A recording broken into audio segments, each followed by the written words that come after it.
welcome to my vlog. So, this is the last day of UAAP season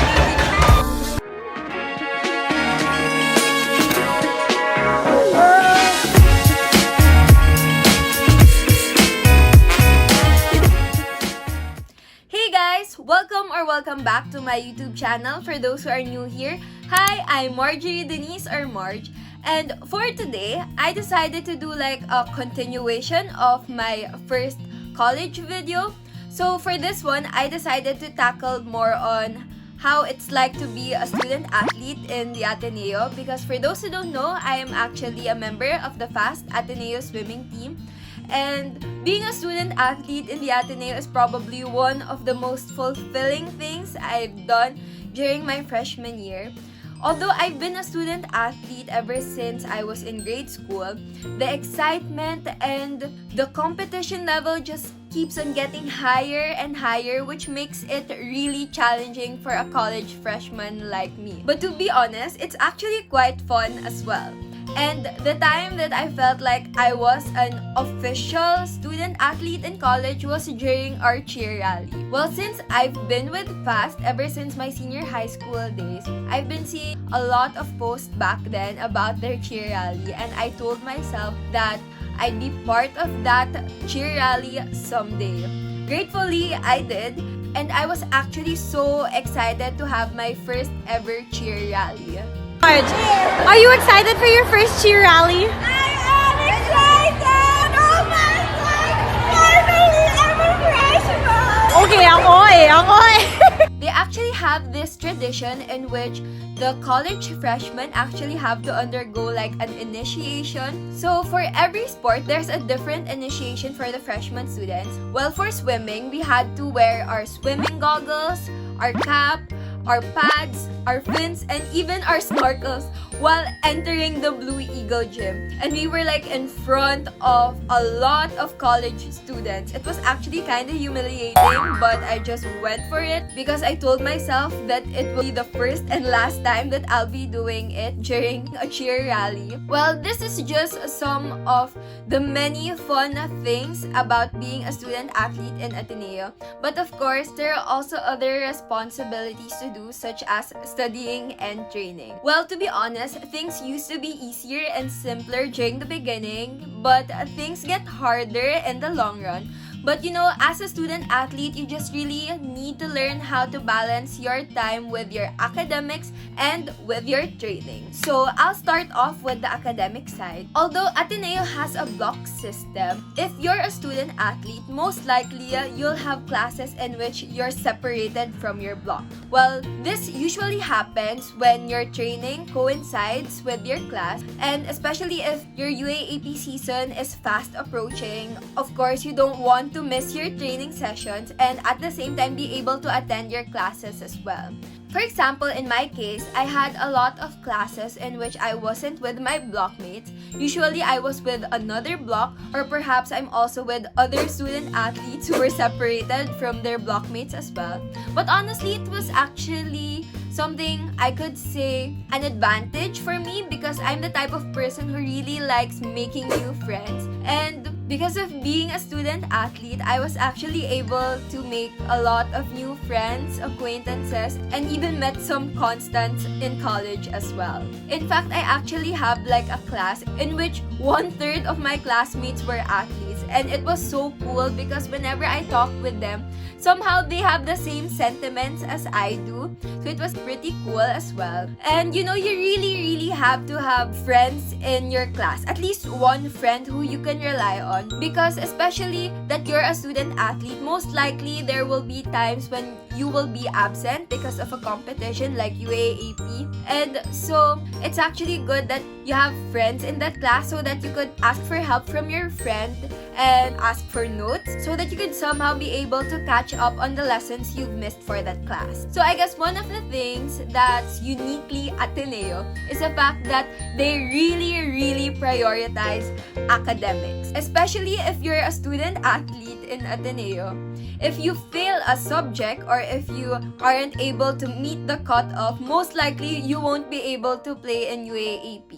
And gratefully, Ateneo has this what we call a study hall system in which student athletes have to go to the study hall area in the Blue Eagle gym. We student athletes actually have an advisor whom we could seek for help and advice about academic stuff.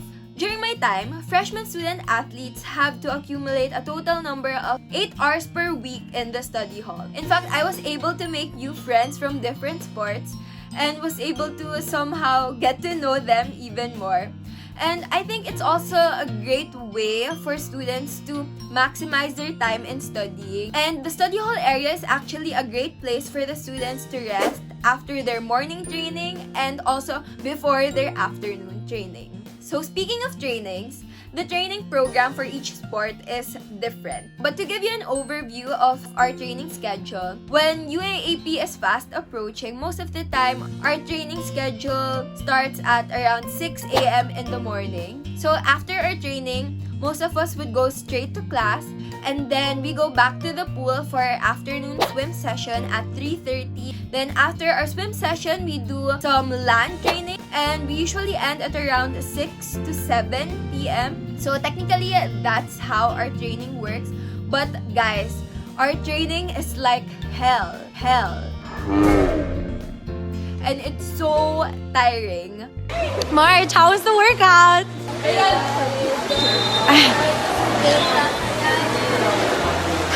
Well, our workouts usually get harder and harder, but eventually those rigorous training sessions would all be worth it after UAAP. So UAAP is actually the event which I always look forward to every single year. Well, ever since I entered Ateneo in senior high school, I've been anticipating for UAAP because UAAP is just one of the best competitions ever. Well, I just feel so overwhelmed with the support that we get from our family, friends, coaches, and teammates during UAAP.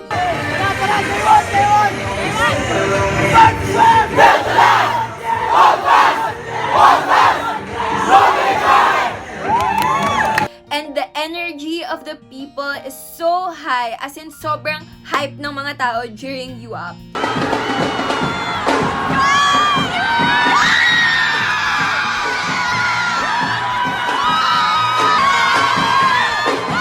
And honestly, I feel so grateful that I got to compete in this year's UAAP Season 82 because there are other sports whose events got cancelled. So luckily, we were able to still compete.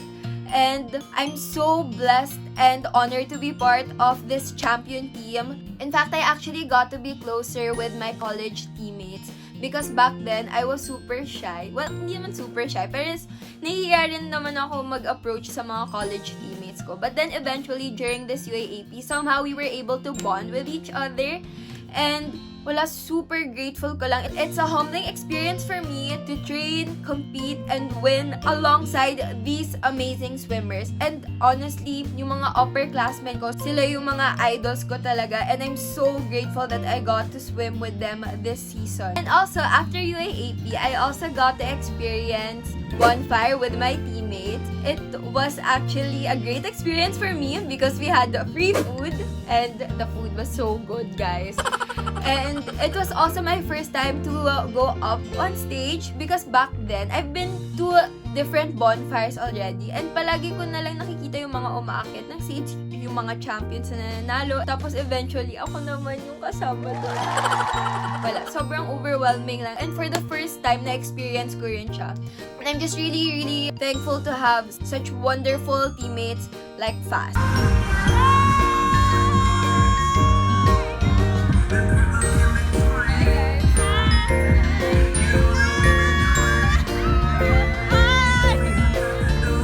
After UAAP, it was actually towards the end of our first semester as well. So, nung natapos yung first semester, I finally got to have classes with my blockmates during the second sem. And I was so happy because I got to hang out and be close to my blockmates. As in, nakakapaglakwatsan na ako, guys. Kasi during UAAP season or before UAAP season, syempre, naka-mindset ako, kailangan mag-training, something like that. But then, afterwards, alam niyo yung mas chill na kahit paano. I got to focus more on my student life because our competition was already over. But eventually, like after 2-3 weeks, I went back to swimming again. But then, COVID happened, so I honestly don't know when we will be going back to our normal daily activities and if ever we will still be having UAAP Season 83. But hopefully we do. So with all this being said, being a student athlete in Ateneo entails so much sacrifice. But eventually, you'll enjoy it and learn a lot of things along the way. Well, I'm actually excited for what's in store for me in the near future. So that's about it. I do hope that you guys find this video interesting. And if you're a student athlete watching this video, I just want to tell you to brace yourself because your student athlete life will be a roller coaster ride, and there's surely a lot of exciting things in store for you in college. So I wish you the best of luck, and I do hope that you'll be able to enjoy your student athlete journey in Ateneo. By the way, if you've reached this point, comment down below this female swimmer because I honestly miss swimming outside. Also, if you enjoyed watching this video, give this video a thumbs up and don't forget to subscribe to my YouTube channel.